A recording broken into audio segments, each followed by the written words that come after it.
All right, welcome back to the Ireland Contracting Nightly Sports Call. I'm Rich Walsh alongside Ron Cook. Give us a call tonight, 412-575-2600 on the Bordas and Bordas hotline. So hockey is getting interesting now. 5 games left for most of the teams, 4 games left for Washington. Washington beat the Canes tonight, so Washington is 5 points ahead of the Penguins, but the Penguins have a game in hand. For me, I understand that the Penguins have an easy schedule the rest of the year, but for me, it's going to be hard to make up 3 points. They have the Lightning. They have a couple other teams that they play, but I mean, the Penguins have a tough one at home tomorrow night with Nashville. They have Carolina, which is a huge game for Carolina on Sunday. Then 2 against Detroit next week and 1 against the Rangers. You think they're going to take 6 points there. That's okay if they finish second behind Washington. That means they'll probably play the Islanders. I just happened to see the crawl on the bottom of the screen here. Winnipeg was beating the Islanders late 4-3, and according to our crawl, the Islanders came back and won that 5-4. So I don't think they're going to catch Washington. It looks like it's going to be Pittsburgh, the Islanders. That would be a great matchup for the Penguins, I think. Big win for Columbus tonight. They beat Montreal. They step over Montreal for the last spot as of now. Man, there's a lot of pressure on Columbus. Tortorella after the deals they made, keeping Panarin, keeping Bobrovsky, who could leave as free agents. This is a fun last 10 days of the season. I can't wait to see how it plays out, and then I can't wait for the playoffs. yeah, so Washington's in first place. The Islanders, you're correct. It was 4-3 when we walked down With here. 4 minutes left, and all of a sudden they win 5-4. 5-4. So the Islanders jump ahead of the Penguins with 97 points, but the Pens have a game in hand on both of those teams. So if the Pens win tomorrow, they'll jump back up into second place. It really looks like the Pens, like you said, the Pens and the Islanders are probably going to be that first round matchup. Yeah, I don't think anybody else is going to catch them. And just the question is it going to be Montreal? Is it going to be Carolina, or is it going to be Columbus? One of those 3 isn't going to make it. Which one is it going to be? Yeah, and they're all pretty close. Montreal has played 1 more game, so they're probably the team that you would think wouldn't make it. It's a big loss for them tonight at Columbus, 6-2. That was an important game, and Columbus needed to win that. So Columbus could move ahead into that first wild card spot just because there's only 1 point there. Who has the best shot, you think, at beating Washington? Carolina or Columbus? I like Carolina's team, although Washington just beat them twice this week. I mean, they won both games against them. I really like their young talent. That Aho kid is really good. I don't, Columbus, there's just something wrong there. There's been something wrong all year, but who knows? You get into playoffs, anything can happen. I guess the bigger question is, can anybody beat Tampa Bay? Yeah. They're just so good and so strong right now, but they got to prove it in the postseason. So it should be a fun time. I think the Penguins can beat anybody. I also think they could lose in the first round. They need to get Malkin healthy. They need to get Letang back. Not just back, but back healthy and productive. You worry about nagging injuries at this time of the year. They still got to get Kessel scoring, Hornquist scoring. Murray, I love the way he's playing. They seem to be peaking at the right time, but they still have some issues to correct. Yeah, the word is Malkin should be ready for the postseason. Neither Malkin or Chris Letang practiced today, so I'm worried about Letang. Me too. He's back, and then all of a sudden he's out again. Man, it's a shame because he was having such a great year. The good thing is probably the last time we did this show, Matt Murray was the issue. Now he doesn't seem to be the issue, and this is the Matt Murray that you need if you want to make a long postseason run. Yeah, I mean, he's been dynamite.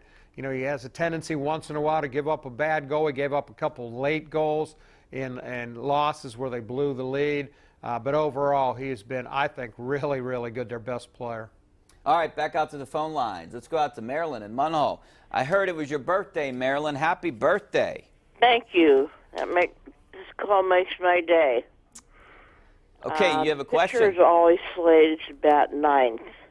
Yeah. Because they don't expect anything from him.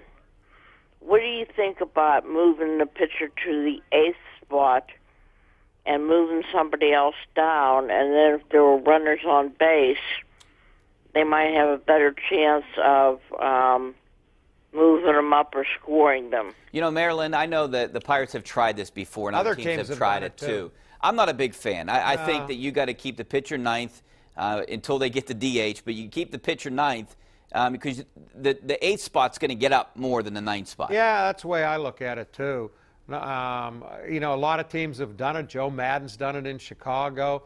St. Louis has done it, but I'm more of a purist. I like the pitcher hitting ninth. Yeah, I know the reasoning for it is if you put one of your better hitters ninth, that you almost have like another leadoff guy. Set the table for Yeah. the top of the order, maybe. I mean, I see that side of it, but I prefer the pitcher batting ninth. Yeah, me too. I prefer the pitchers not batting, but that's another story. Not me, man. I don't want it. I don't want your DH. Well, I don't want it either, but I want both leagues to be the same. That's the way I look at it. Then you're going to get the DH because they're not getting rid of it. Because they're not getting rid of it. Because the players Not in the American League. All right, back out the phone lines. Bob out in Clearfield. What's up, Bob? Hi, gentlemen. I'm not a Debbie Downer type, and I think what we're seeing is Nutting Ball 2019. It's county fair baseball. He said it's very nice, but the same thing every year. They bring in new players who represent a lower-cost alternative compared to the players they replace. You end up, he said, with a starting five, he said, who would be back into the rotation or long relievers on truly championship-caliber teams. A lineup that is comprised of a bunch of number 7 hitters. I think what will happen this year, to painful reality, is that there's going to be good pitching performances that are squandered by bad defense and very weak offense. Now, don't get me wrong. If everything goes perfectly for them and everything goes less than perfect for other teams in the division, they could win 90 games. But if the opposite isn't true, they could lose 90 games. So I said it's just a wait-and-see situation. But I'm glad Bob's not a downer. You know? My question to you, do they have a better chance? It's one game, for God's sake. Now, you know, he might have been saying this yesterday, too. I mean, I don't think it's the best team in the world by any stretch, but it's one game in. I don't think they're going to lose 90 games this year. I could be totally wrong. I don't know that they're going to win 90 either. And I get the frustration, but my God, after one game. So my question to you is, after what Bob said. Bob doesn't want to be a downer. Yeah, well, he's a downer a little bit. Man, it just makes me want to like, geez. I don't think they're comprised of a bunch of 7 hitters. They do have some good hitters on the team. But my question to you, after what he said, do they have a better chance of winning 90 or losing 90 games?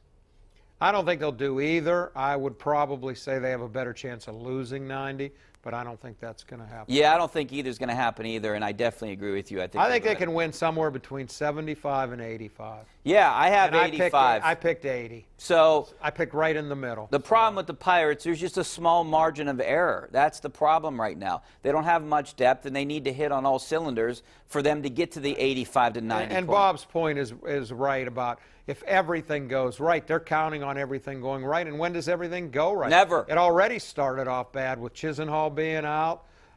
You know, the 5th starter's not going to be ready now for a while.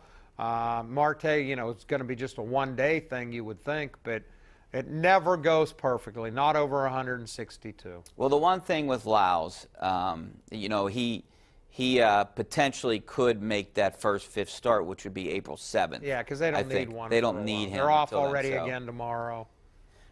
All right, well, we're going to take a break before we get back out to the phone lines. Give us a call, 412-575-2600. We got one line open, so get on your phone. Back in a couple minutes.